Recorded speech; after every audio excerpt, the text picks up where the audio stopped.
Acres of Diamonds. When I was going down the Tigris and Euphrates rivers many years ago with a party of English travelers, I found myself under the direction of an old Arab guide whom we hired up at Baghdad, and I have often thought how that guide resembled our barbers in certain mental characteristics. He thought that it was not only his duty to guide us down those rivers and do what he was paid for doing, but also to entertain us with stories curious and weird, ancient and modern, strange and familiar. Many of them I have forgotten, and I am glad I have, but there is one I shall never forget. The old guide was leading my camel by its halter along the banks of those ancient rivers, and he told me story after story until I grew weary of his storytelling and ceased to listen. I have never been irritated with that guide when he lost his temper as I ceased listening, but I remembered that he took off his Turkish cap and swung it in a circle to get my attention. I could see it through the corner of my eye, and I determined not to look straight at him for fear he would tell another story. But although I am not a woman, I did finally look, and as soon as I did, he went right into another story. Said he, "I will tell you a story now, which I reserve for my particular friends." When he emphasized the words particular friends, I listened, and I have ever been glad I did. I really feel devoutly thankful that there are 1,674 young men who have been carried through college by this lecture, who are also glad that I did listen.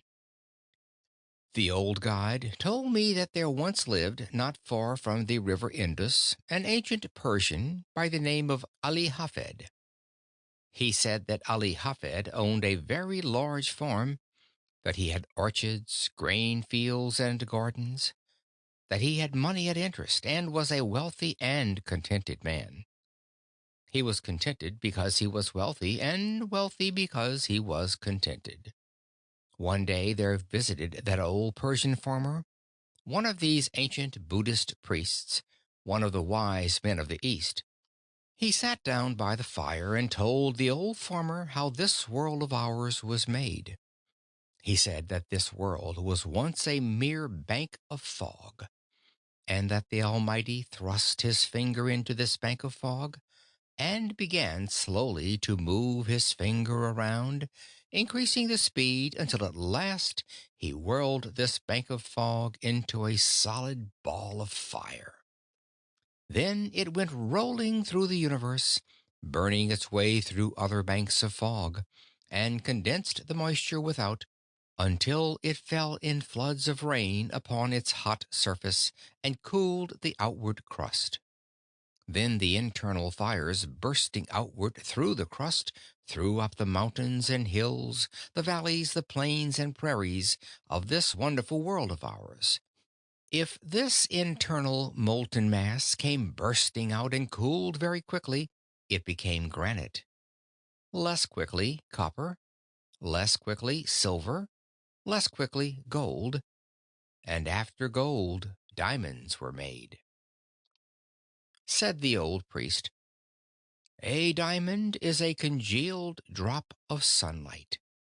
Now, this is literally scientifically true, that a diamond is an actual deposit of carbon from the sun. The old priest told Ali Hafed that if he had one diamond the size of his thumb, he could purchase the country. And if he had a mine of diamonds, he could place his children upon thrones through the influence of their great wealth.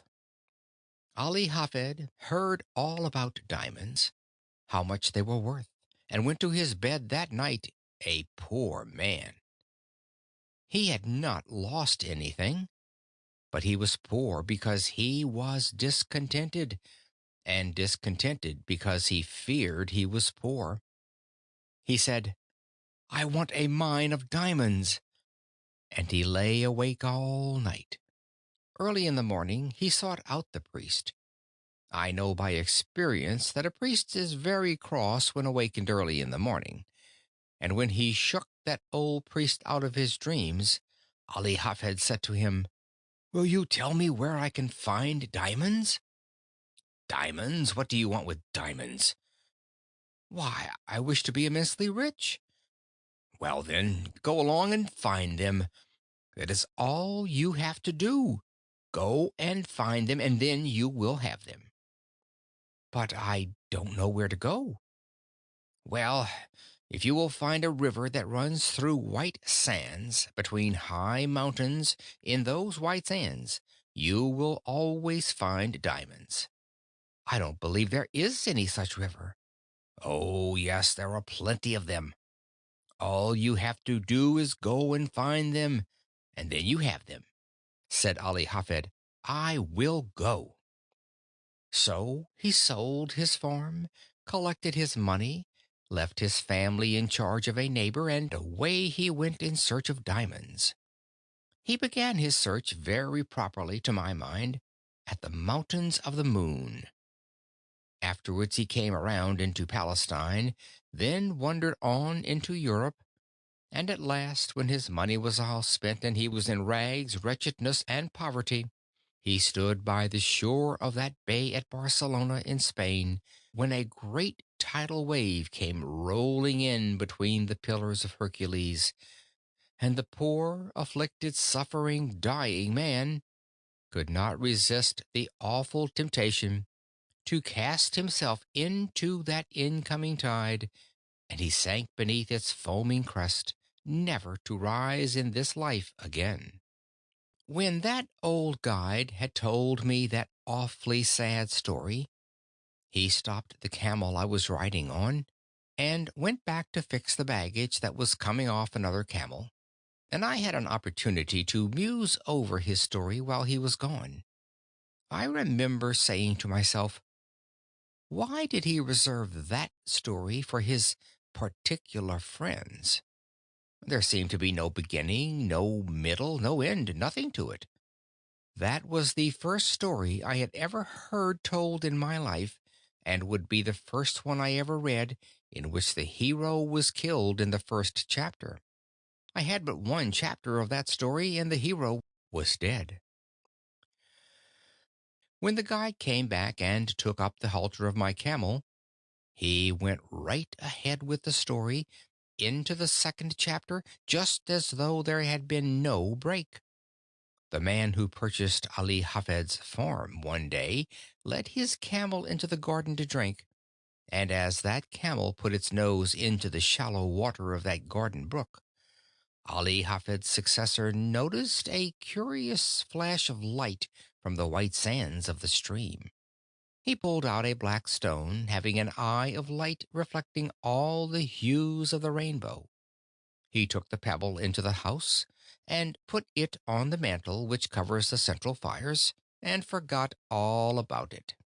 A few days later, this same old priest came in to visit Ali Hafed's successor, and the moment he opened that drawing room door, he saw that flash of light on the mantel, and he rushed up to it and shouted, "Here is a diamond! Has Ali Hafed returned?" "Oh, no, Ali Hafed is not returned, and that is not a diamond. That is nothing but a stone we found right out here in our own garden." "But," said the priest, "I tell you I know a diamond when I see it. I know positively that is a diamond." Then together they rushed out into that old garden and stirred up the white sands with their fingers, and lo, there came up other, more beautiful and valuable gems than the first. Thus, said the guide to me, and friends, it is historically true, was discovered the diamond mine of Golconda, the most magnificent diamond mine in all the history of mankind, excelling the Kimberley itself. The Koh-i-Noor and the Orloff of the crown jewels of England and Russia, the largest on earth, came from that mine. When that old Arab guide told me the second chapter of his story, he then took off his Turkish cap and swung it around in the air again to get my attention to the moral. Those Arab guides have morals to their stories, although they are not always moral. As he swung his hat, he said to me, "Had Ali Hafed remained at home and dug in his own cellar, or underneath his own wheat fields, or in his own garden, instead of wretchedness, starvation, and death by suicide in a strange land, he would have had acres of diamonds. For every acre of that old farm, yes, every shovelful, afterward revealed gems which since have decorated the crowns of monarchs." When he had added the moral to his story, I saw why he reserved it for his particular friends. But I did not tell him I could see it. It was that mean old Arab's way of going around a thing like a lawyer to say indirectly what he did not dare say directly, that, in his private opinion, there was a certain young man then traveling down the Tigris River that might better be at home in America. I did not tell him I could see that, but I told him his story reminded me of one, and I told it to him quick, and I think I will tell it to you. I told him of a man out in California in 1847 who owned a ranch. He heard they had discovered gold in Southern California, and so, with a passion for gold, he sold his ranch to Colonel Sutter, and away he went, never to come back. Colonel Sutter put a mill upon the stream that ran through that ranch, and one day his little girl brought some wet sand from the raceway into their home and sifted it through her fingers before the fire.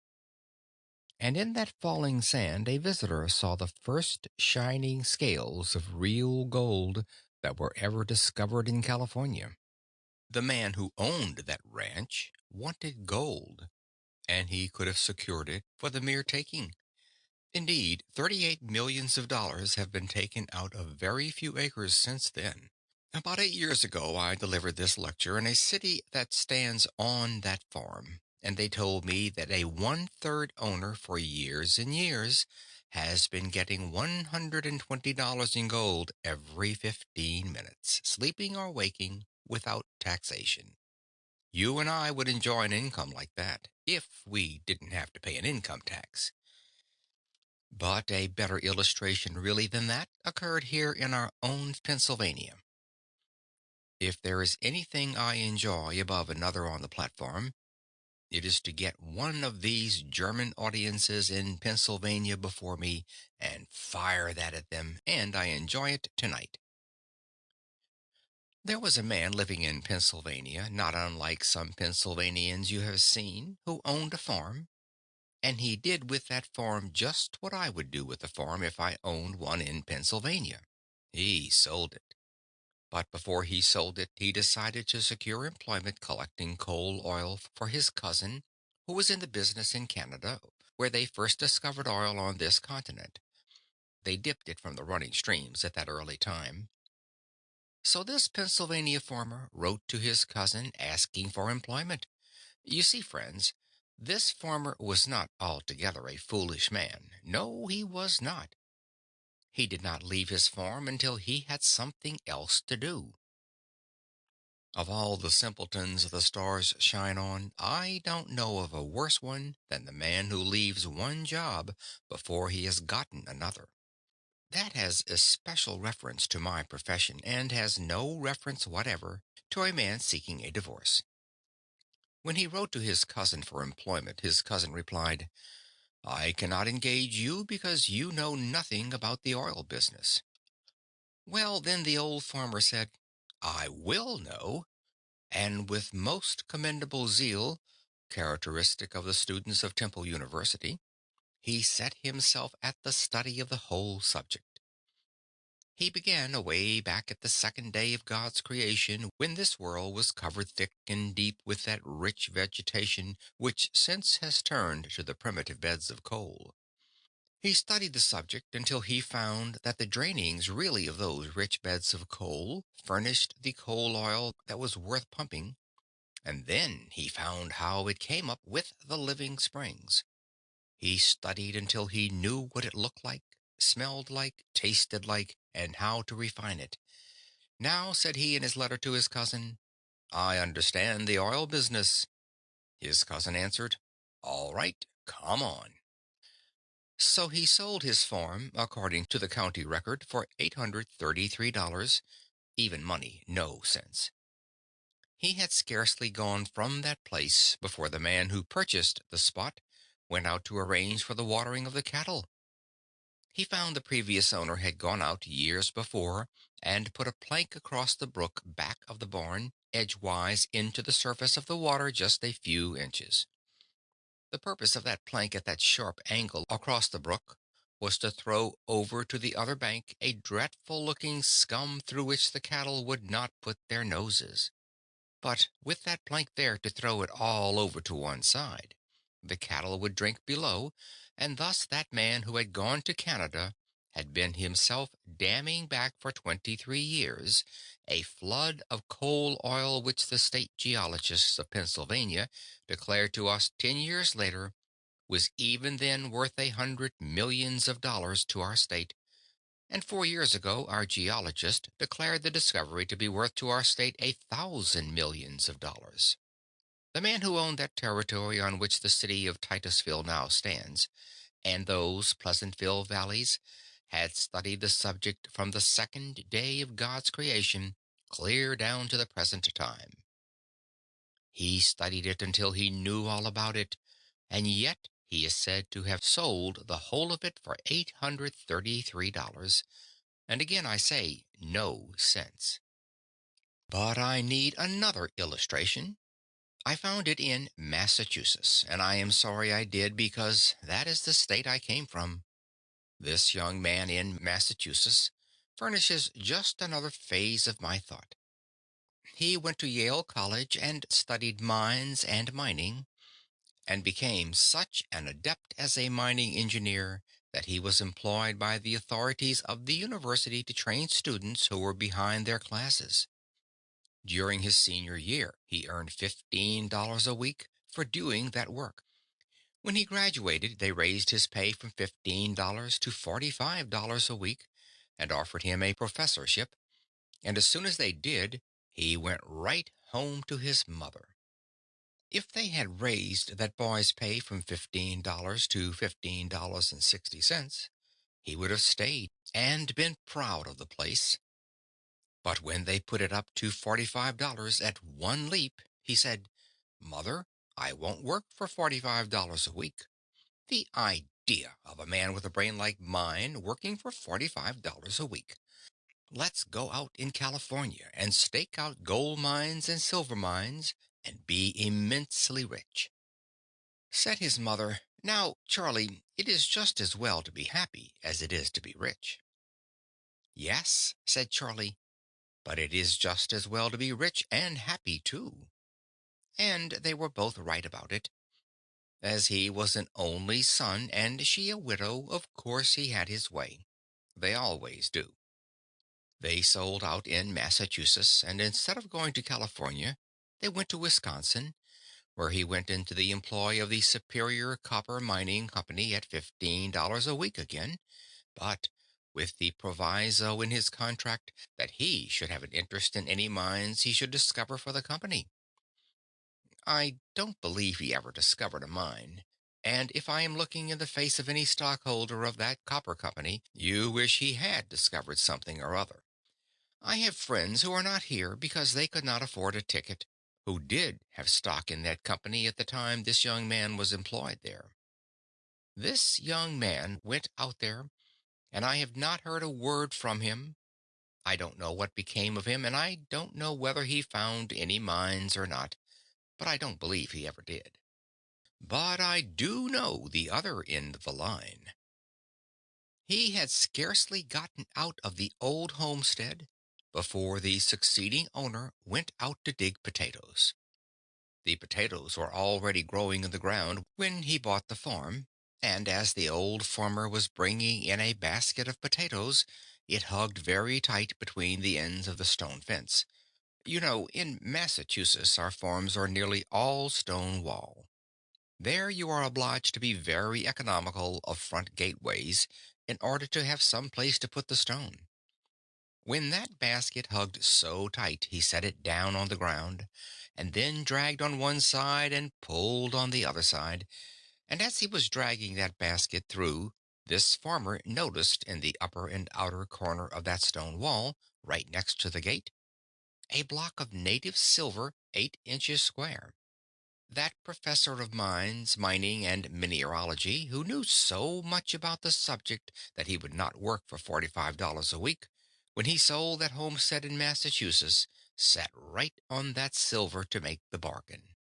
He was born on that homestead, was brought up there, and had gone back and forth rubbing the stone with his sleeve until it reflected his countenance and seemed to say, "Here is $100,000 right down here just for the taking." But he would not take it. It was in a home in Newburyport, Massachusetts, and there was no silver there. All away off. Well, I don't know where, and he did not, but somewhere else. And he was a professor of mineralogy. My friends, that mistake is very universally made. And why should we even smile at him? I often wonder what has become of him. I do not know it all, but I will tell you what I guess as a Yankee. I guess that he sits out there by his fireside tonight with his friends gathered around him, and he is saying to them something like this. "Do you know that man Conwell who lives in Philadelphia? Oh, yes, I have heard of him. Do you know that man Jones that lives in Philadelphia?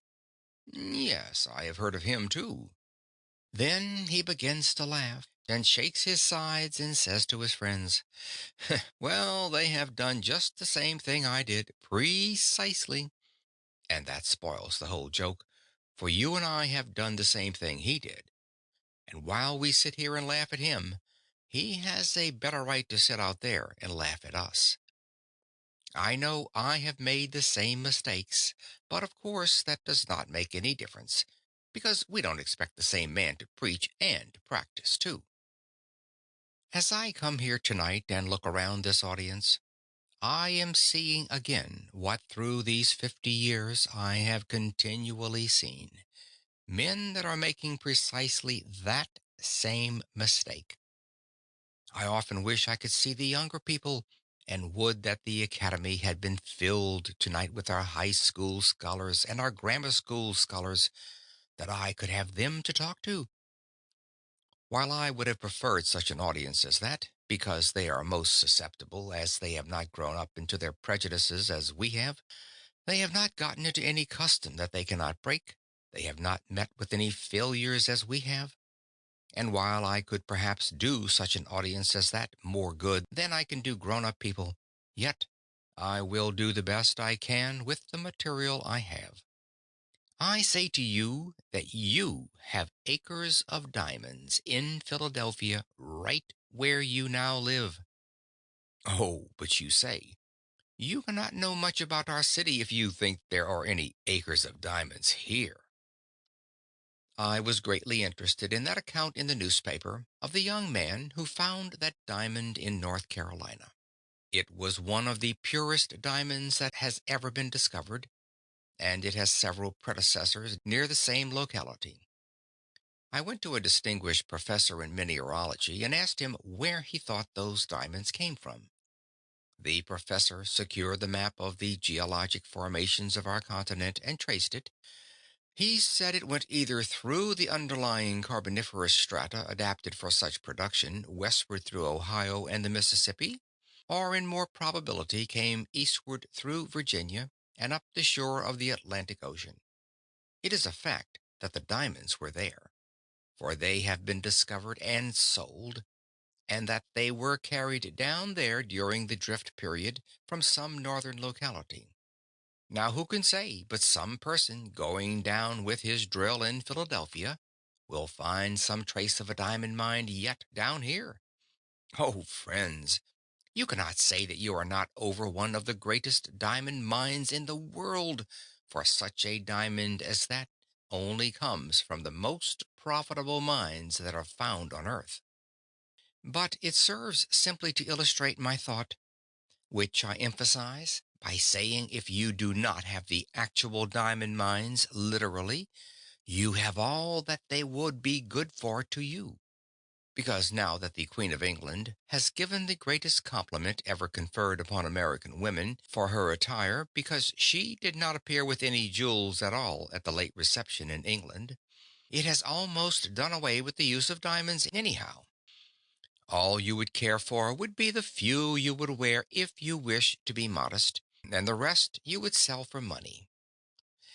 Now then, I say again that the opportunity to get rich, to attain unto great wealth, is here in Philadelphia now, within the reach of almost every man and woman who hears me speak tonight. And I mean just what I say. I have not come to this platform, even under these circumstances, to recite something to you. I have come to tell you what, in God's sight, I believe to be the truth. And if the years of life have been of any value to me in the attainment of common sense, I know I am right. That the men and women sitting here, who found it difficult perhaps to buy a ticket to this lecture or gathering tonight, have within their reach acres of diamonds, opportunities to get largely wealthy. There never was a place on earth more adapted than the city of Philadelphia today, and never in the history of the world did a poor man without capital have such an opportunity to get rich quickly and honestly as he has now in our city. I say it is the truth, and I want you to accept it as such. For if you think I have come to simply recite something, then I would better not be here. I have no time to waste in any such talk, but to say things I believe. And unless some of you get richer for what I am saying tonight, my time is wasted.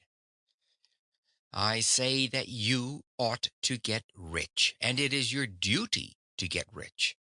How many of my pious brethren say to me, "Do you, a Christian minister, spend your time going up and down the country advising young people to get rich, to get money?" Yes, of course I do. They say, "Isn't that awful? Why don't you preach the gospel instead of preaching about man's making money?"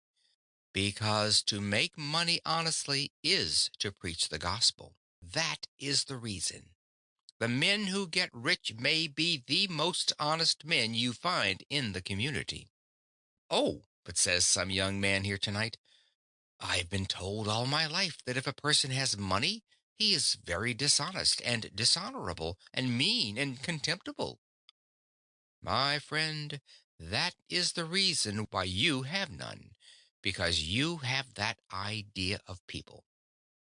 The foundation of your faith is altogether false. Let me say here clearly, and say it briefly, though subject to discussion which I have not time for here. 98 out of 100 of the rich men of America are honest. That is why they are rich. That is why they are trusted with money. That is why they carry on great enterprises and find plenty of people to work with them. It is because they are honest men. Says another young man, "I hear sometimes of men that get millions of dollars dishonestly." Yes, of course you do, and so do I. But they are so rare a thing in fact that the newspapers talk about them all the time as a matter of news until you get the idea that all the other rich men got rich dishonestly. My friend, you take and drive me, if you furnish the auto, out into the suburbs of Philadelphia and introduce me to the people who own their homes around this great city. Those beautiful homes with gardens and flowers, those magnificent homes, so lovely in their art. And I will introduce you to the very best people in character as well as in enterprise in our city, and you know I will. A man is not really a true man until he owns his own home, and they that own their homes are made more honorable and honest and pure and true and economical and careful by owning the home. For a man to have money, even in large sums, is not an inconsistent thing. We preach against covetousness, and you know we do in the pulpit, and oftentimes preach against it so long, and use the terms about filthy lucre so extremely, that Christians get the idea that when we stand in the pulpit, we believe it is wicked for any man to have money until the collection basket goes around. And then we almost swear at the people because they don't give more money. Oh, the inconsistency of such doctrines as that. Money is power, and you ought to be reasonably ambitious to have it. You ought, because you can do more good with it than you could without it. Money printed your Bible. Money builds your churches. Money sends your missionaries, and money pays your preachers, and you would not have many of them either if you did not pay them. I am always willing that my church should raise my salary, because the church that pays the largest salary always raises it the easiest. You never knew an exception to it in your life. The man who gets the largest salary can do the most good with the power that is furnished to him. Of course he can, if his spirit be right to use it for what it is given to him. I say then, you ought to have money. If you can honestly attain unto riches in Philadelphia, it is your Christian and godly duty to do so. It is an awful mistake of these pious people to think you must be awfully poor in order to be pious. Some men say, "Don't you sympathize with the poor people?" Of course I do, or else I would not have been lecturing these years. I won't give in but what I sympathize with the poor, but the number of poor who are to be sympathized with is very small. To sympathize with a man whom God has punished for his sins, thus to help him when God would still continue a just punishment, is to do wrong, no doubt about it. And we do that more than we help those who are deserving. While we should sympathize with God's poor, that is, those who cannot help themselves, let us remember there is not a poor person in the United States who was not made poor by his own shortcomings or by the shortcomings of someone else. It is all wrong to be poor anyhow. Let us give in to that argument and pass that to one side. A gentleman gets up back there and says, "Don't you think there are some things in the world that are better than money?" Of course I do. But I'm talking about money now. Of course there are some things higher than money. Oh, yes, I know by the grave that has left me standing alone that there are some things in the world that are higher and sweeter and purer than money. Well do I know there are some things higher and grander than gold. Love is the grandest thing on God's earth, but fortunate the lover who has plenty of money. Money is power. Money is force. Money will do good as well as harm. In the hands of good men and women, it could accomplish, and it has accomplished, good. I hate to leave that behind me. I heard a man get up in a prayer meeting in our city and thank the Lord he was one of God's poor. Well, I wonder what his wife thinks about that. She earns all the money that comes into that house, and he smokes a part of that on the veranda. I don't want to see any more of the Lord's poor of that kind, and I don't believe the Lord does.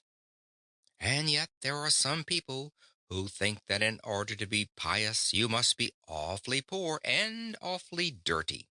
That does not follow at all. While we sympathize with the poor, let us not teach a doctrine like that. Yet the age is prejudiced against advising a Christian man, or as a Jew would say, a godly man, from attaining unto wealth. The prejudice is so universal, and the years are far enough back, I think, for me to safely mention that years ago up at Temple University, there was a young man in our theological school who thought he was the only pious student in that department. He came into my office one evening and sat down by my desk and said to me, "Mr. President, I think it is my duty, sir, to come in and labor with you." "What has happened now?" said he.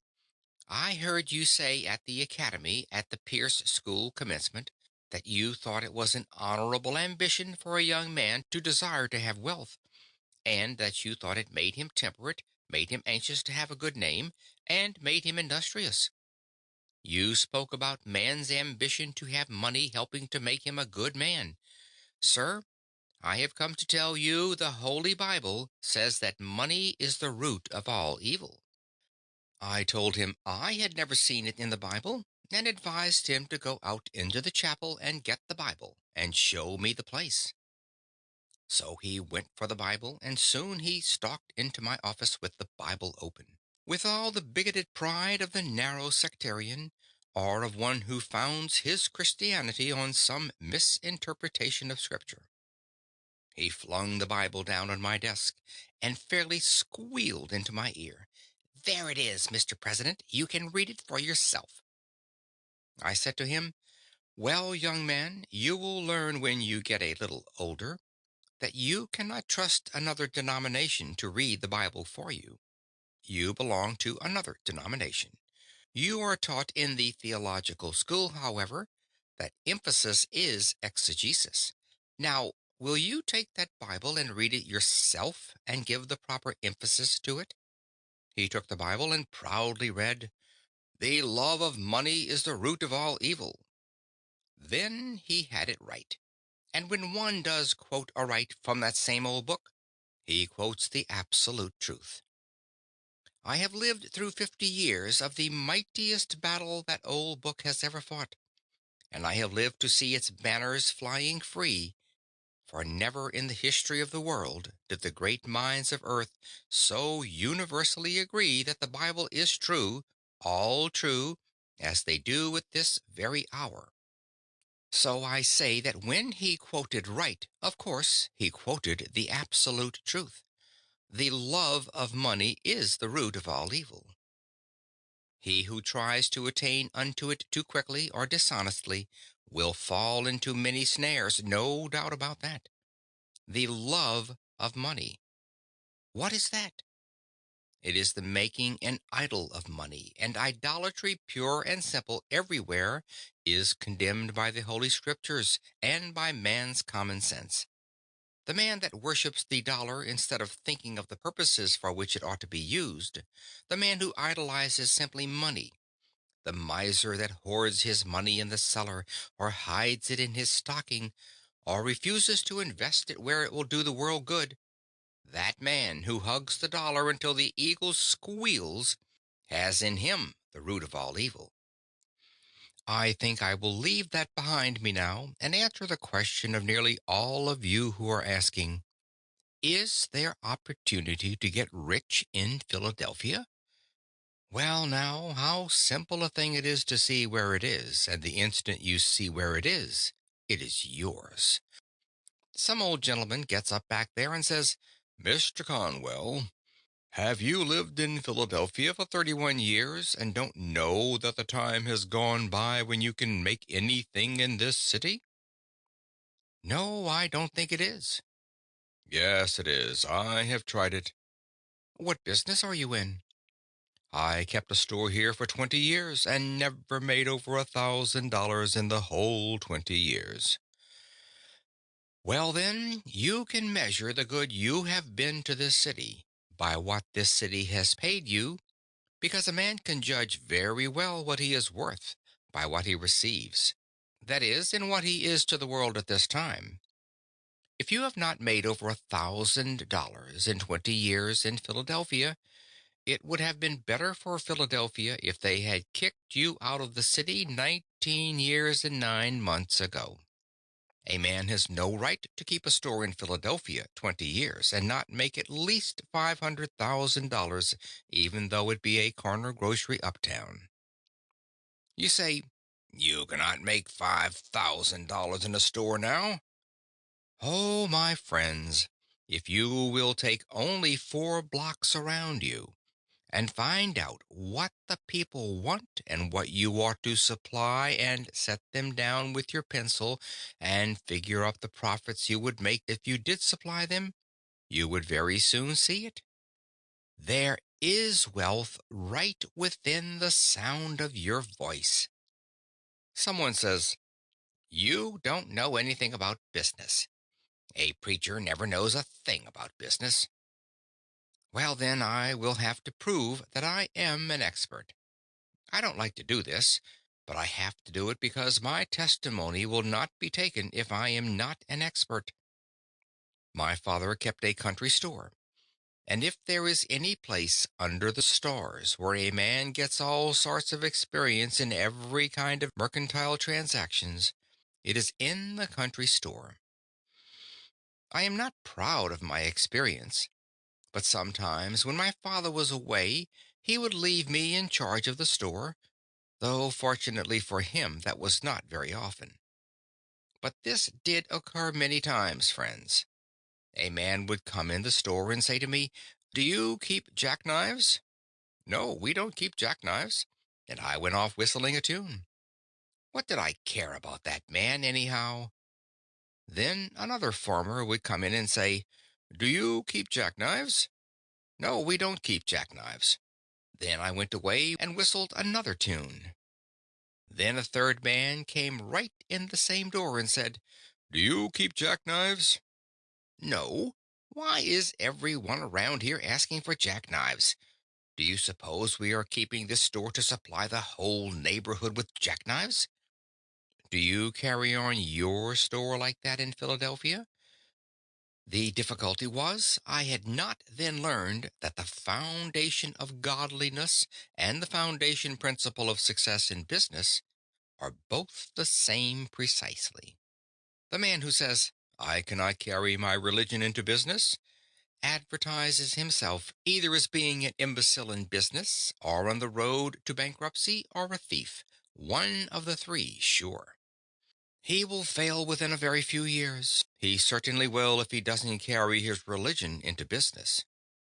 If I had been carrying on my father's store on a Christian plan, godly plan, I would have had a jackknife for the third man when he called for it.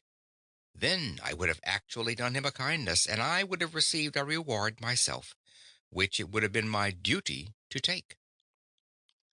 There are some over pious Christian people who think if you take any profit on anything you sell, that you are an unrighteous man. On the contrary, you would be a criminal to sell goods for less than they cost. You have no right to do that. You cannot trust a man with your money who cannot take care of his own. You cannot trust a man in your family that is not true to his own wife. You cannot trust a man in the world who does not begin with his own heart, his own character, and his own life. It would have been my duty to have furnished a jackknife to the third man, or the second, and to have sold it to him and actually profited myself. I have no more right to sell goods without making a profit on them than I have to overcharge him dishonestly beyond what they are worth.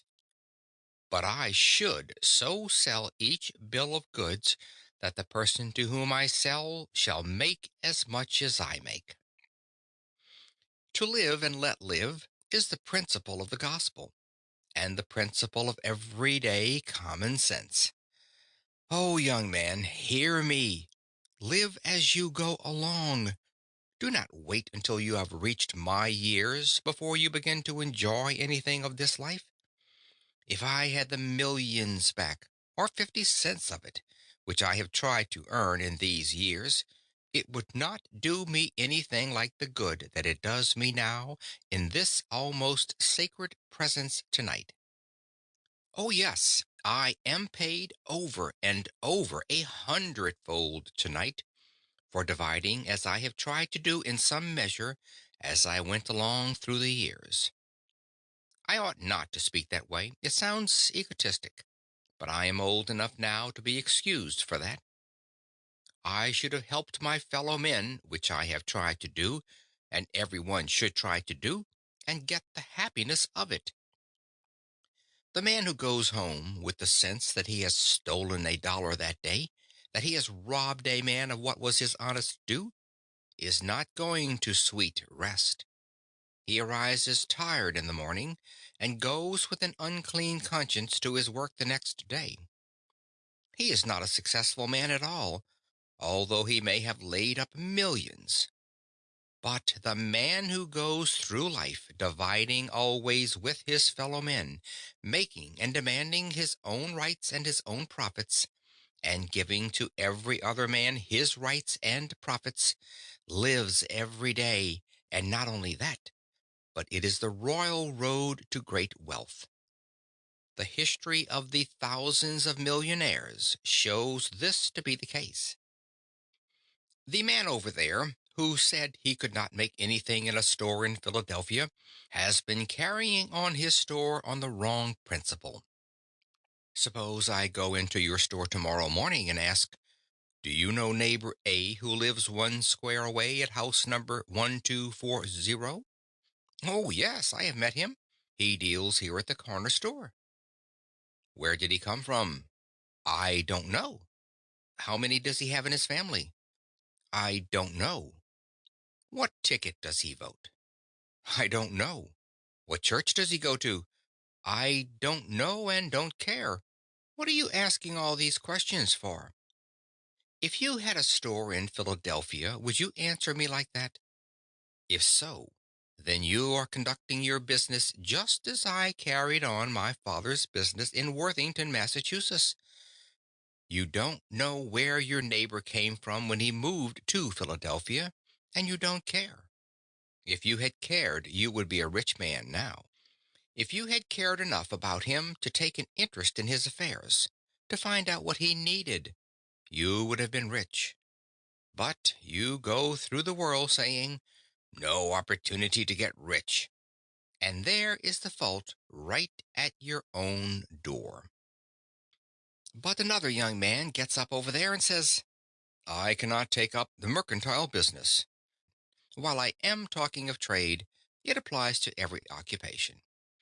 "Why can't you go into the mercantile business?" "Because I haven't any capital." Oh, the weak and dullish creature that can't see over its collar. It makes a person weak to see these little dudes standing around the corners and saying, "Oh, if I had plenty of capital, how rich I would get." Young man, do you think you are going to get rich on capital? Certainly. Well, I say certainly not. If your mother has plenty of money and she will set you up in business, you will set her up in business supplying you with capital. The moment a young man or woman gets more money than he or she has grown to by practical experience, that moment he has gotten a curse. It is no help to a young man or woman to inherit money.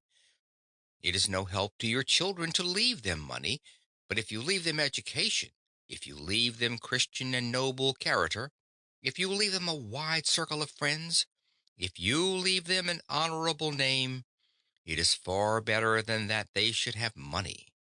It would be worse for them, worse for the nation, that they should have any money at all. Oh, young man, if you have inherited money, don't regard it as a help. It will curse you through your years and deprive you of the very best things of human life. There is no class of people to be pitied so much as the inexperienced sons and daughters of the rich of our generation.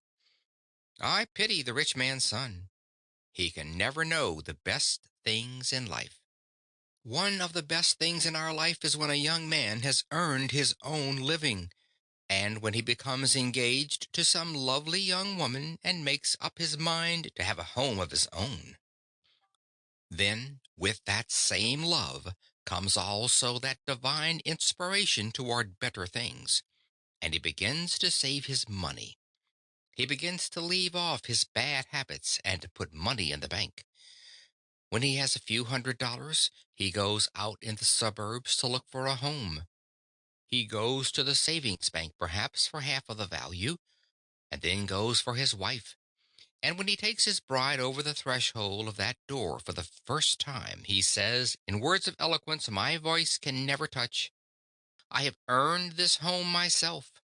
It is all mine, and I divide with thee. That is the grandest moment a human heart may ever know. But a rich man's son can never know that. He takes his bride into a finer mansion, it may be, but he is obliged to go all the way through it and say to his wife, my mother gave me that, my mother gave me that, and my mother gave me this, until his wife wishes she had married his mother. I pity the rich man's son. Thank you for listening so far, and thank you for choosing to improve yourself. You've already taken the first step toward transforming your life. Remember, even the smallest step can create a ripple effect that changes the world around you. Just wait and enjoy this payoff. Don't forget to subscribe so you can stay updated with more books that could be the key to your growth one day.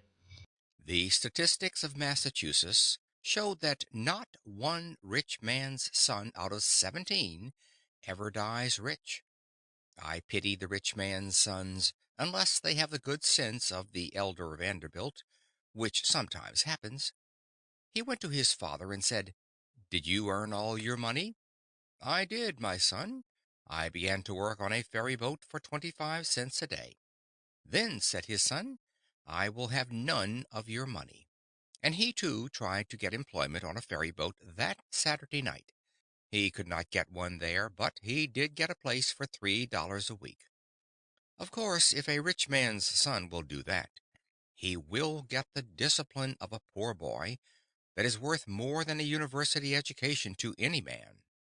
He would then be able to take care of the millions of his father. But as a rule, the rich men will not let their sons do the very thing that made them great. As a rule, the rich man will not allow his son to work.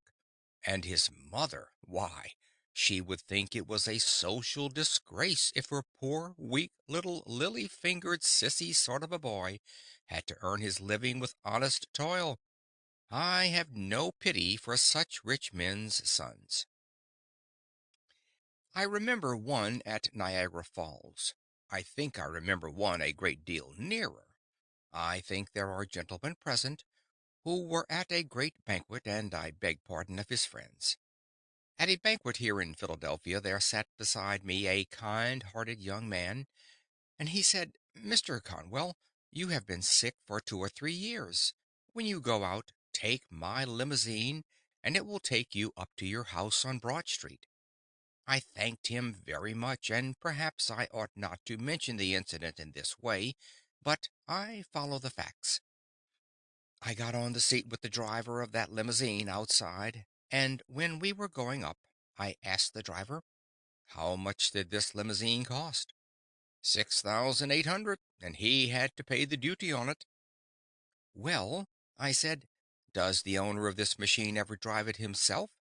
At that, the chauffeur laughed so heartily that he lost control of his machine. He was so surprised at the question that he ran up on the sidewalk and around a corner lamppost out into the street again. And when he got out into the street, he laughed till the whole machine trembled. He said, he drive this machine? Oh, he would be lucky if he knew enough to get out when we get there. I must tell you about a rich man's son at Niagara Falls. I came in from the lecture to the hotel, and as I approached the desk of the clerk, there stood a millionaire's son from New York. He was an indescribable specimen of anthropologic potency.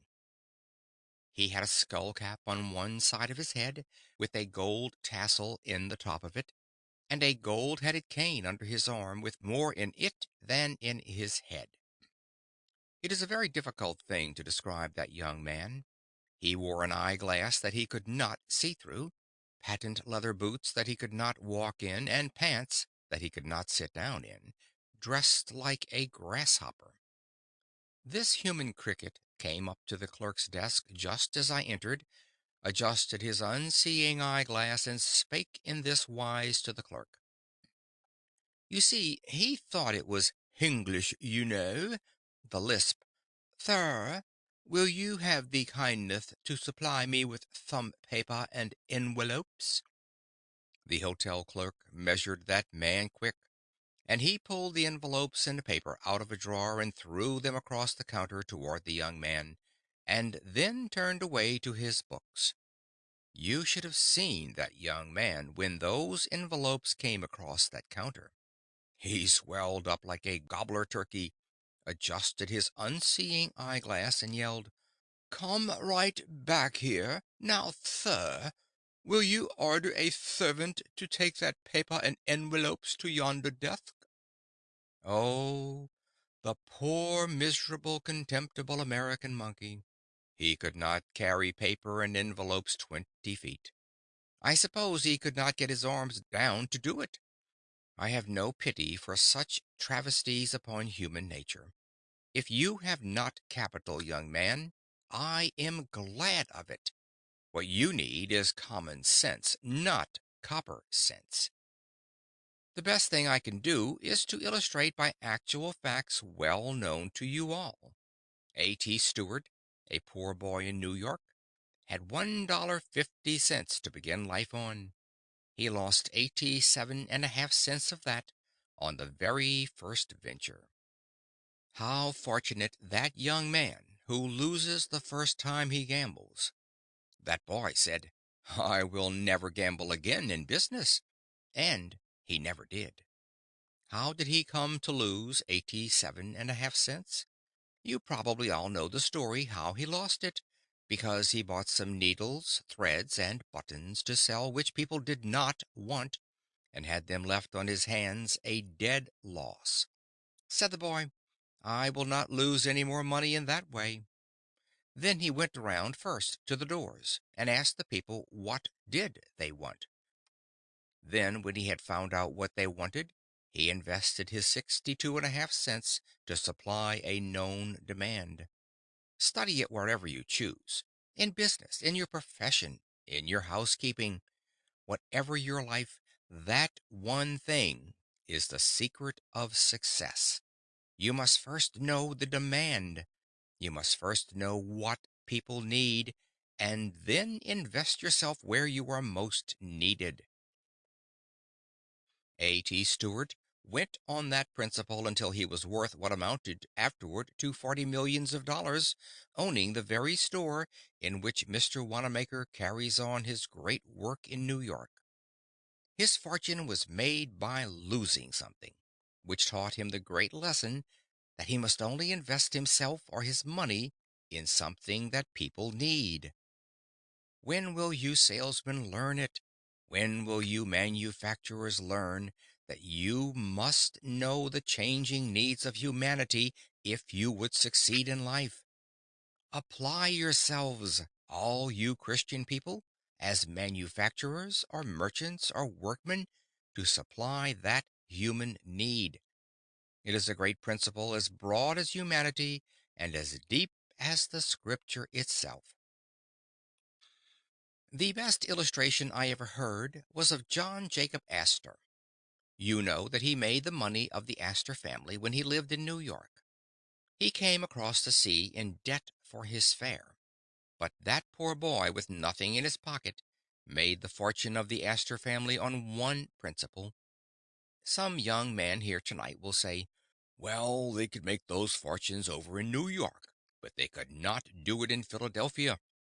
My friends, did you ever read that wonderful book of Rees? His memory is sweet to us because of his recent death, wherein is given his statistical account of the records taken in 1889 of 107 millionaires of New York. If you read the account, you will see that out of the 107 millionaires, only seven made their money in New York. Out of the 107 millionaires worth $10 million in real estate then, 67 of them made their money in towns of less than 3,500 inhabitants. The richest man in this country today, if you read the real estate values, has never moved away from a town of 3,500 inhabitants. It makes not so much difference where you are as who you are. If you cannot get rich in Philadelphia, you certainly cannot do it in New York. Now, John Jacob Astor illustrated what can be done anywhere. He had a mortgage once on a millinery shop, and they could not sell bonnets enough to pay the interest on his money. So he foreclosed that mortgage, took possession of the store, and went into partnership with the very same people in the same store with the same capital. He did not give them a dollar of capital. They had to sell goods to get any money. Then he left them alone in the store just as they had been before, and he went out and sat down on a bench in the park in the shade. What was John Jacob Astor doing out there, and in partnership with people who had failed on his own hands? He had the most important, and to my mind, the most pleasant part of that partnership on his hands. For as John Jacob Astor sat on that bench, he was watching the ladies as they went by, and where is the man who would not get rich at that business? As he sat on the bench, if a lady passed him, with her shoulders back and head up, and looked straight to the front, as if she did not care if all the world did gaze on her, then he studied her bonnet, and by the time it was out of sight, he knew the shape of the frame, the color of the trimmings, and the crinklings in the feather. I sometimes try to describe a bonnet, but not always. I would not try to describe a modern bonnet. Where is the man that could describe one? This aggregation of all sorts of driftwood stuck on the back of the head, or the side of the neck, like a rooster with only one tail feather left. But in John Jacob Astor's day, there was some art about the millinery business, and he went to the millinery store and said to them, "Now put into the show window just such a bonnet as I described to you, because I have already seen a lady who likes such a bonnet. Don't make up any more until I come back." Then he went out and sat down again, and another lady passed him of a different form, of different complexion, with a different shape and color of bonnet. "Now," said he, "put such a bonnet as that in the show window." He did not fill his show window uptown with lots of hats and bonnets to drive people away, and then sit on the back stairs and bawl because people went to Wanamaker's to trade. He did not have a hat or a bonnet in that show window but what some lady liked it before it was made up. The tide of custom became immediately to turn in, and that has been the foundation of the greatest store in New York in that line, and still exists as one of three stores. Its fortune was made by John Jacob Astor after they had failed in business, not by giving them any more money, but by finding out what the ladies liked for bonnets before they wasted any material in making them up. I tell you, if a man could foresee the millinery business, he could foresee anything under heaven. Suppose I were to go through the audience tonight and ask you in this great manufacturing city if there are not opportunities to get rich in manufacturing. Oh, yes, some young man says. There are opportunities here still if you build with some trust, and if you have 2 or 3 millions of dollars to begin with as capital. Young man, the history of the breaking up of the trusts by that attack upon big business is only illustrating what is now the opportunity of the smaller man. The time never came in the history of the world when you could get rich so quickly manufacturing without capital as you can now. But you will say, you cannot do anything of the kind. You cannot start without capital. Young man, let me illustrate for a moment. I must do it. It is my duty to every young man and woman, because we are all going into business very soon on the same plan. Young man, remember, if you know what people need, you have gotten more knowledge of a fortune than any amount of capital can give you. There was a poor man out of work living in Hingham, Massachusetts. He lounged around the house until one day his wife told him to get out and work, and as he lived in Massachusetts, he obeyed his wife. He went out and sat down on the shore of the bay and whittled a soaked shingle into a wooden chain. His children that evening quarreled over it, and he whittled a second one to keep peace. While he was whittling the second one, a neighbor came in and said, "Why don't you whittle toys and sell them? You could make money at that." "Oh," he said, "I would not know what to make." "Why don't you ask your own children right here in your own house what to make?" "What is the use of trying that?" said the carpenter. "My children are different from other people's children. I used to see people like that when I taught school." But he acted upon the hint, and the next morning, when Mary came down the stairway, he asked, "What do you want for a toy?" She began to tell him she would like a doll's bed, a doll's wash stand, a doll's carriage, a little doll's umbrella, and went on with a list of things that would take him a lifetime to supply.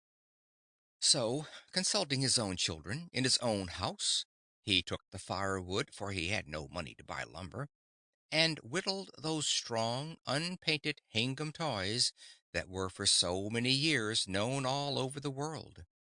That man began to make those toys for his own children, and then made copies and sold them through the boot and shoe store next door. He began to make a little money, and then a little more. And Mr. Lawson, in his Frenzied Finance, says that man is the richest man in old Massachusetts, and I think it is the truth. And that man is worth 100 millions of dollars today, and has only been 34 years making it on that one principle, that one must judge that what his own children like at home, other people's children would like in their homes too. To judge the human heart by oneself, by one's wife, by one's children. It is the royal road to success in manufacturing. Oh, but you say, didn't he have any capital? Yes, a penknife, but I don't know that he had paid for that. I spoke thus to an audience in New Britain, Connecticut, and a lady 4 seats back went home and tried to take off her collar, and the collar button stuck in the buttonhole. She threw it out and said, "I am going to get up something better than that to put on collars." Her husband said, "After what Conwell said tonight, you see there is a need for an improved collar fastener that is easier to handle. There is a human need. There is a great fortune. Now then, get up a collar button and get rich." He made fun of her, and consequently made fun of me, and that is one of the saddest things which comes over me like a deep cloud of midnight sometimes. Although I have worked so hard for more than half a century, yet how little I have ever really done. Notwithstanding the greatness and the handsomeness of your compliment tonight, I do not believe there is 1 in 10 of you that is going to make $1 million because you are here tonight. But it is not my fault. It is yours. I say sincerely, what is the use of my talking if people never do what I advise them to do? When her husband ridiculed her, she made up her mind she would make a better collar button, and when a woman makes up her mind she will, and does not say anything about it, she does it. It was that New England woman who invented the snap button which you can find anywhere now. It was first a collar button with a spring cap attached to the outer side. Any of you who wear modern waterproofs know the button that simply pushes together, and when you unbutton it, you simply pull it apart. That is the button to which I refer and which she invented. She afterward invented several other buttons, then invested in more, and then was taken into partnership with great factories. Now that woman goes over the seas every summer in her private steamship, yes, and takes her husband with her.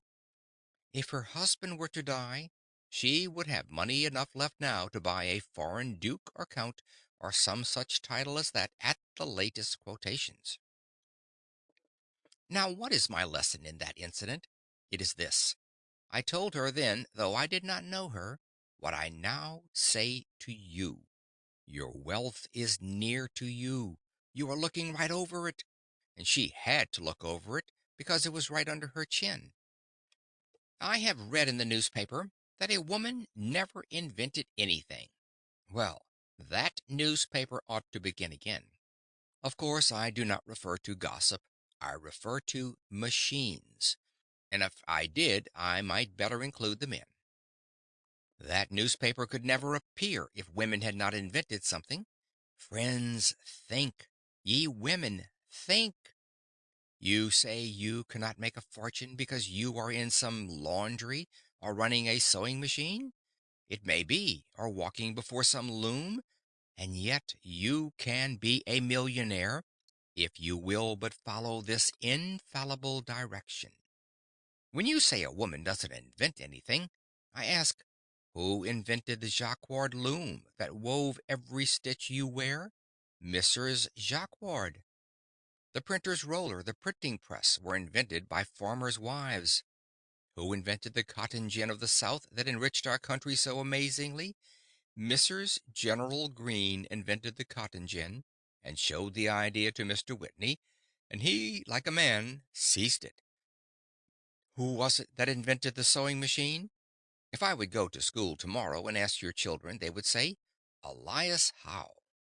He was in the Civil War with me, and often in my tent I often heard him say that he worked 14 years to get up that sewing machine, but his wife made up her mind one day that they would starve to death if there wasn't something or other invented pretty soon, and so in 2 hours she invented the sewing machine. Of course, he took out the patent in his name. Men always do that. Who was it that invented the mower and the reaper? According to Mr. McCormick's confidential communication so recently published, it was a West Virginia woman who, after his father and he had failed altogether in making a reaper and gave it up, took a lot of shears and nailed them together on the edge of a board, with one shaft of each pair loose, and then wired them so that when she pulled the wire one way it closed them, and when she pulled the wire the other way it opened them, and there she had the principle of the mowing machine. If you look at a mowing machine, you will see it is nothing but a lot of shears. If a woman can invent a mowing machine, if a woman can invent a jacquard loom, if a woman can invent a cotton gin, if a woman can invent a trolley switch, as she did and made the trolleys possible, if a woman can invent, as Mr. Carnegie said, the great iron squeezers that laid the foundation of all the steel millions of the United States, we men can invent anything under the stars. I say that for the encouragement of the men. Who are the great inventors of the world? Again, this lesson comes before us. The great inventor sits next to you, or you are the person yourself. Oh, but you say, I have never invented anything in my life.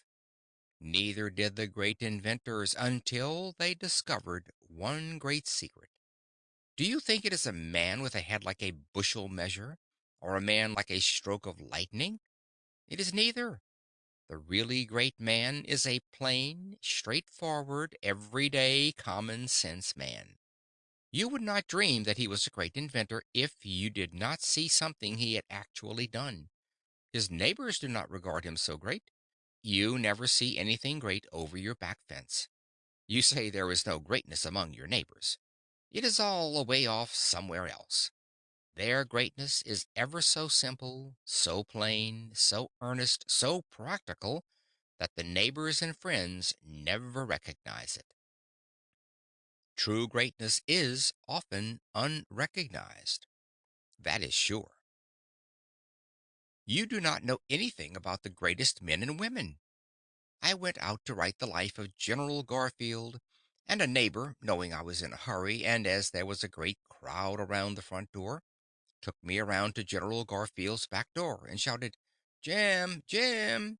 And very soon, Jim came to the door and let me in, and I wrote the biography of one of the grandest men of the nation, and yet he was just the same old Jim to his neighbor. If you know a great man in Philadelphia and you should meet him tomorrow, you would say, "How are you, Sam?" or "Good morning, Jim." Of course you would. That is just what you would do. One of my soldiers in the Civil War had been sentenced to death, and I went up to the White House in Washington, sent there for the first time in my life to see the president. I went into the waiting room and sat down with a lot of others on the benches, and the secretary asked one after another to tell him what they wanted. After the secretary had been through the line, he went in and then came back to the door and motioned to me. I went up to that anteroom, and the secretary said, "That is the president's door right over there. Just rap on it and go right in." I never was so taken aback, friends, in all my life. Never. The secretary himself made it worse for me, because he had told me how to go in and then went out another door to the left and shut that. There I was, in the hallway by myself before the President of the United States of America's door. I had been on fields of battle, where the shells did sometimes shriek and the bullets did sometimes hit me, but I always wanted to run. I have no sympathy with the old man who says, "I would just as soon march up to the cannon's mouth as eat my dinner." I have no faith in a man who doesn't know enough to be afraid when he is being shot at. I never was so afraid when the shells came around us at Antietam as I was when I went into that room that day. But I finally mustered the courage, I don't know how I ever did, and at arm's length tapped on the door. The man inside did not help me at all, but yelled out, "Come in and sit down." Well, I went in and sat down on the edge of a chair, and wished I were in Europe, and the man at the table did not look up. He was one of the world's greatest men, and was made great by one single rule. Oh, that the young people of Philadelphia were before me now, and I could say just this one thing, and that they would remember it. I would give a lifetime for the effect it would have on our city and on civilization. Abraham Lincoln's principle for greatness can be adopted by nearly all. This was his rule. Whatsoever he had to do at all, he put his whole mind into it and held it all there until that was all done. That makes men great almost anywhere.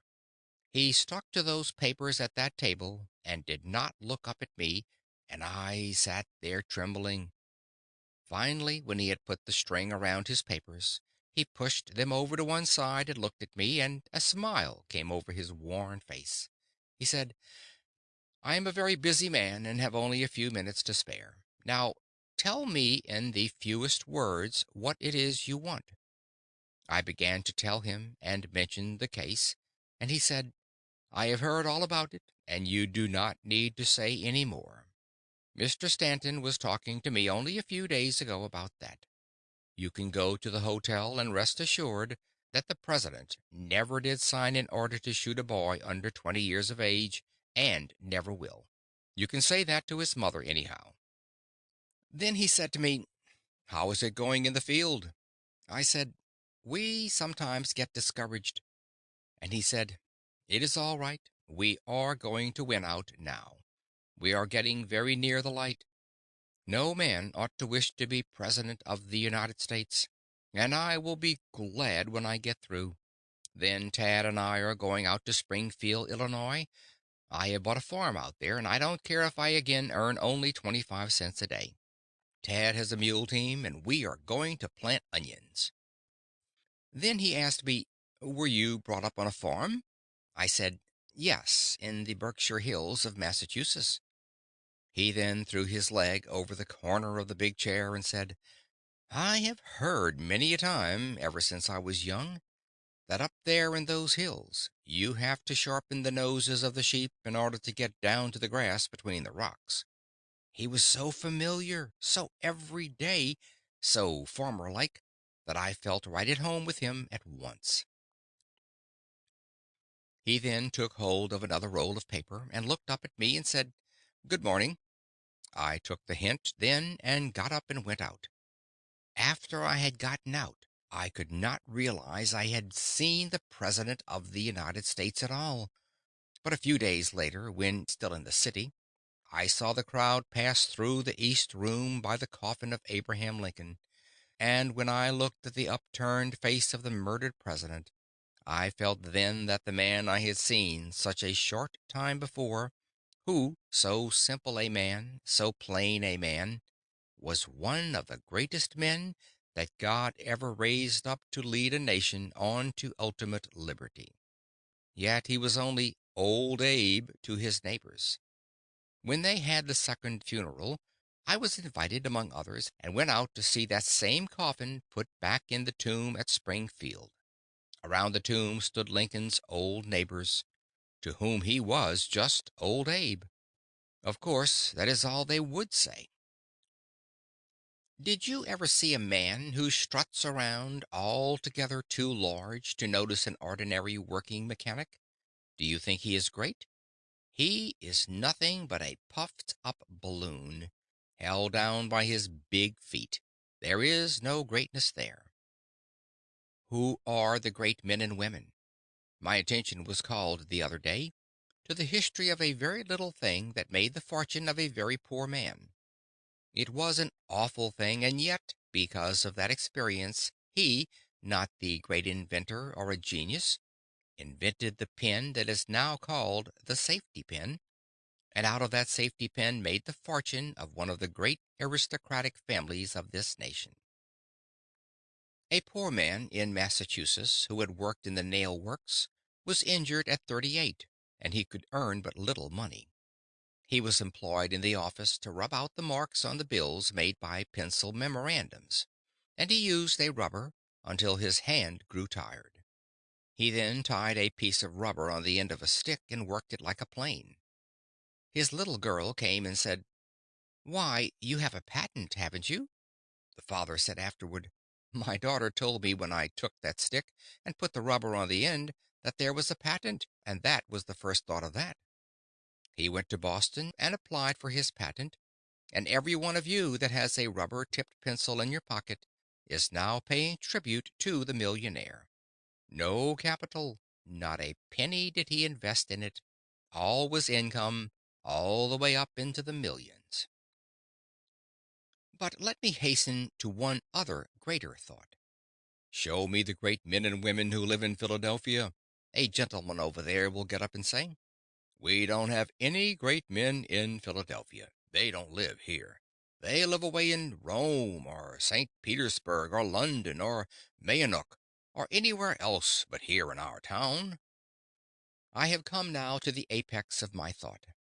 I have come now to the heart of the whole matter and to the center of my struggle.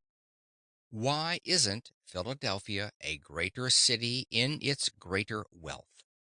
Why does New York excel Philadelphia? People say, "Because of her harbor."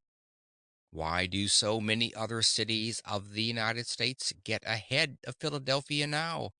There is only one answer, and that is because our own people talk down their own city. If there ever was a community on earth that has to be forced ahead, it is the city of Philadelphia. If we are to have a boulevard, talk it down. If we are to have better schools, talk them down. If you wish to have wise legislation, talk it down. Talk all the proposed improvements down.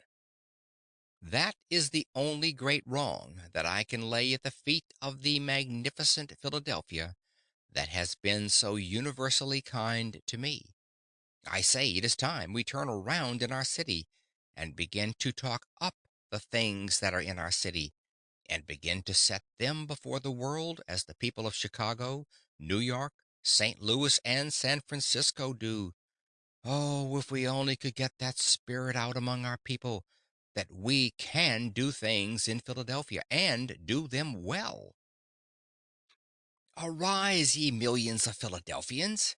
Trust in God and man, and believe in the great opportunities that are right here, not over in New York or Boston, but here, for business, for everything that is worth living for on earth. There was never an opportunity greater. Let us talk up our own city. But there are two other young men here tonight, and that is all I will venture to say, because it is too late. One over there gets up and says, "There is going to be a great man in Philadelphia, but never was one." "Oh, is that so? When are you going to be great?" "When I am elected to some political office." Young man, won't you learn a lesson in the primer of politics, that it is a prima facie evidence of littleness to hold office under our form of government? Great men get into office sometimes, but what this country needs is men that will do what we tell them to do. This nation, where the people rule, is governed by the people, for the people. And so long as it is, then the office holder is but the servant of the people, and the Bible says the servant cannot be greater than the master. The Bible says, "He that is sent cannot be greater than him who sent him." The people rule, or should rule, and if they do, we do not need the greater men in office. If the great men in America took our offices, we would change to an empire in the next 10 years. I know of a great many young women, now that woman's suffrage is coming, who say, "I am going to be President of the United States some day." I believe in woman's suffrage, and there is no doubt but what it is coming, and I am getting out of the way anyhow. I may want an office by and by myself, but if the ambition for an office influences the women in their desire to vote, I want to say right here what I say to the young men, that if you only get the privilege of casting one vote, you don't get anything that is worth while. Unless you can control more than one vote, you will be unknown, and your influence so dissipated as practically not to be felt. This country is not run by votes. Do you think it is? It is governed by influence. It is governed by the ambitions and the enterprises which control votes.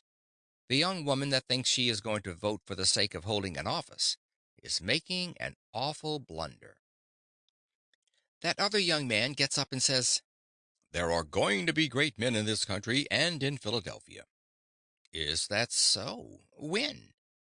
When there comes a great war.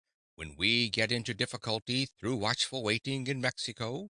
When we get into war with England over some frivolous deed, or with Japan or China or New Jersey or some distant country. Then I will march up to the cannon's mouth. I will sweep up among the glistening bayonets. I will leap into the arena and tear down the flag and bear it away in triumph.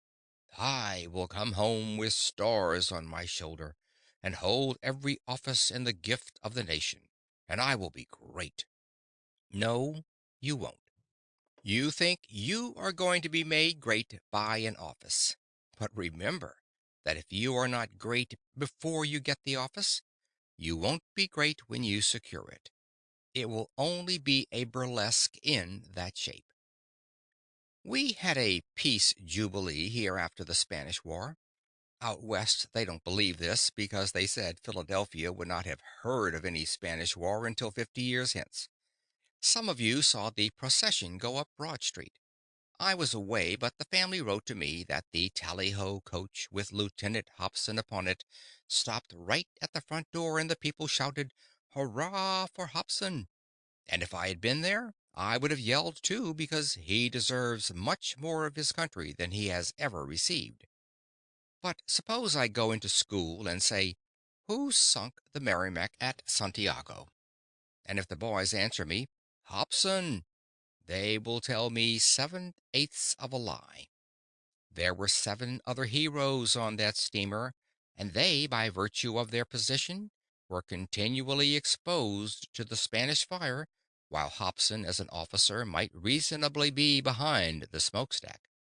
You have gathered in this house your most intelligent people, and yet, perhaps, not one here can name the other 7 men. We ought not to so teach history. We ought to teach that, however humble a man's station may be, if he does his full duty in that place, He is just as much entitled to the American people's honor as is the king upon his throne. But we do not so teach. We are now teaching everywhere that the generals do all the fighting.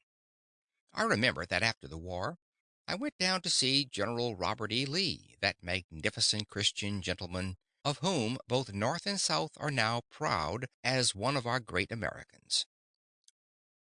The general told me about his servant, Rassus, who was an enlisted colored soldier. He called him in one day to make fun of him and said, "Rassus, I hear that all the rest of your company are killed, and why are you not killed?"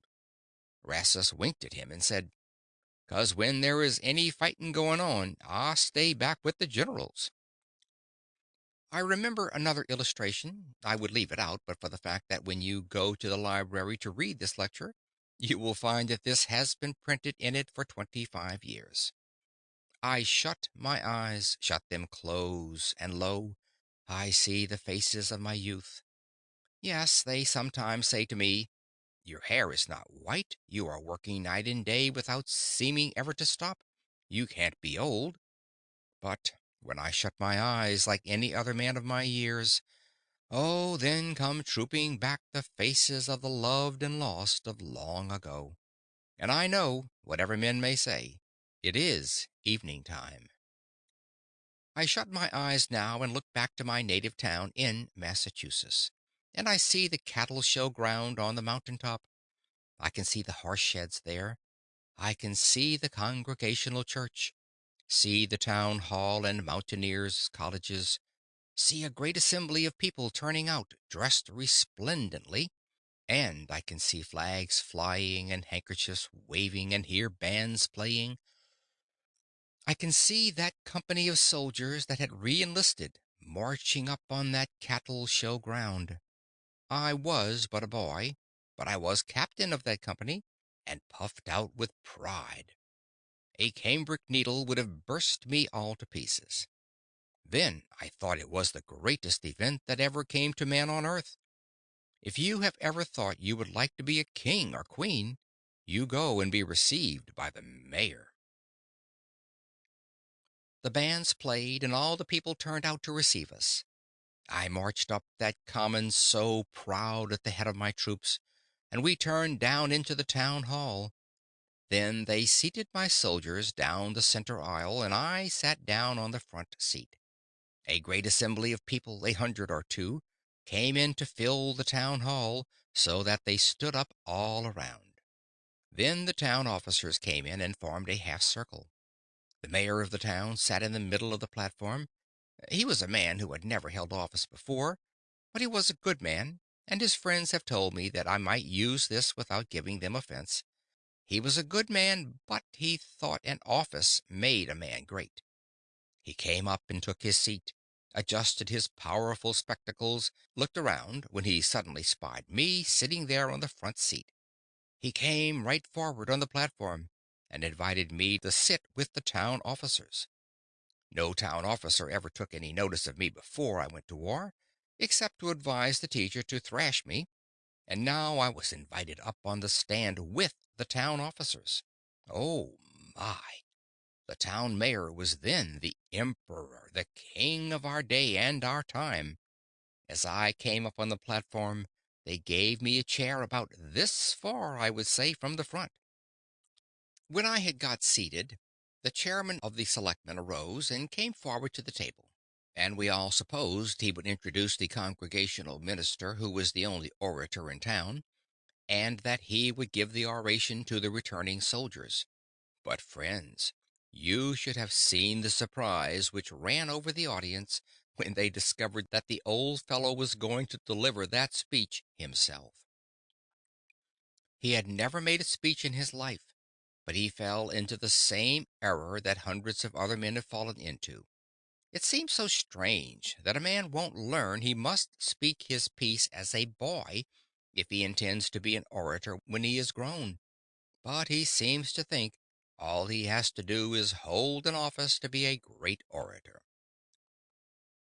So he came up to the front and brought with him a speech which he had learned by heart walking up and down the pasture where he had frightened the cattle. He brought the manuscript with him and spread it out on the table so as to be sure he might see it. He adjusted his spectacles and leaned over it for a moment and marched back on that platform and then came forward like this: tramp, tramp, tramp. He must have studied the subject a great deal when you come to think of it, because he assumed an elocutionary attitude. He rested heavily on his left heel, threw back his shoulders, slightly advanced the right foot, opened the organs of speech, and advanced his right foot at an angle of 45. As he stood in that elocutionary attitude, friends, this is just the way that speech went. Some people say to me, "Don't you exaggerate?" That would be impossible. But I am here for the lesson and not for the story, and this is the way it went. "Fellow citizens!" As soon as he heard his voice, his fingers began to go like that, his knees began to shake, and then he trembled all over. He choked and swallowed and came around to the table to look at the manuscript. Then he gathered himself up with clenched fist and came back. "Fellow citizens, fellow citizens. We are, we are, we are very happy. We are very happy. We are very happy. We are very happy to welcome back to their native town these soldiers who have fought and bled and come back again to their native town. We are especially we are especially we are especially pleased to see with us today this young hero." That meant me. "This young hero who in imagination—" Friends, remember, he said that. If he had not said in imagination, I would not be egotistic enough to refer to it at all. "This young hero who in imagination we have seen leading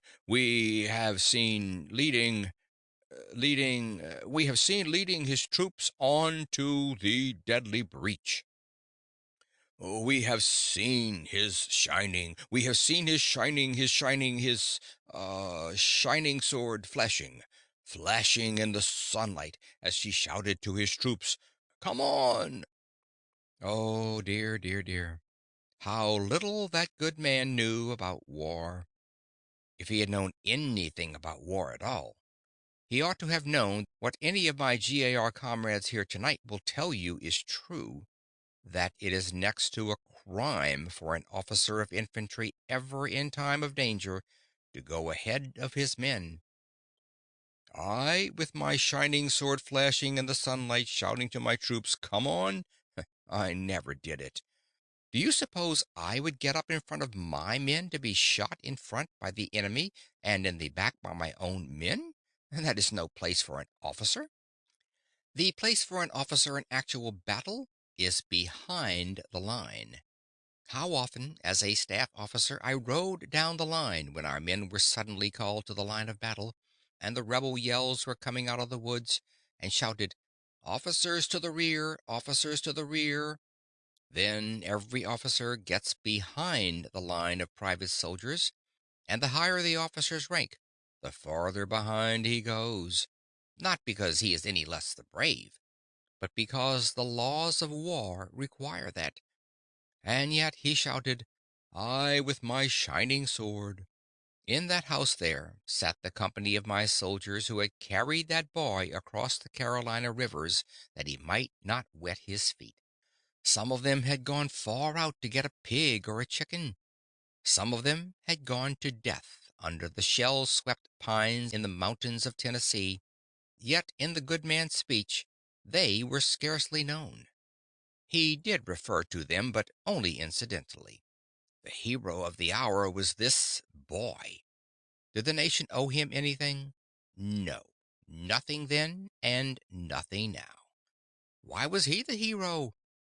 Simply because that man fell into the same human error, that this boy was great because he was an officer, and these were only private soldiers.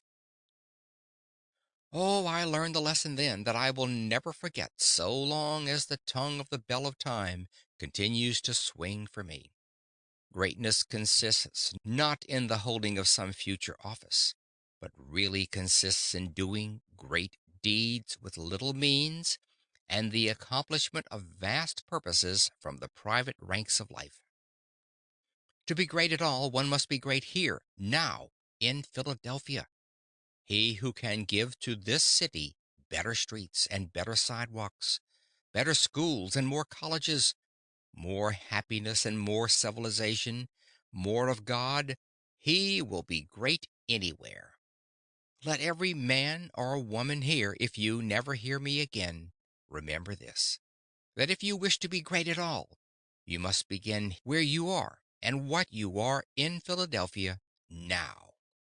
He that can give to this city any blessing, he who can be a good citizen where he lives here, he that can make better homes, he that can be a blessing, whether he works in the shop or sits behind the counter or keeps house, whatever be his life, he who would be great anywhere must first be great in his own Philadelphia. End of Acres of Diamonds by Richard Conwell. This book recorded by Phil Chenevert.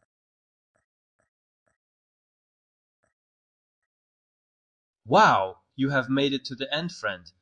Thank you for sticking with me till the end. But remember, knowledge alone isn't enough. Go out there, apply what you've learned, and win. And if things don't go as planned, don't worry. You can always come back here, pick up another book, and tackle the new challenges ahead. Hit that subscribe button and explore more audiobooks that will keep you moving forward. Can't wait to see you again.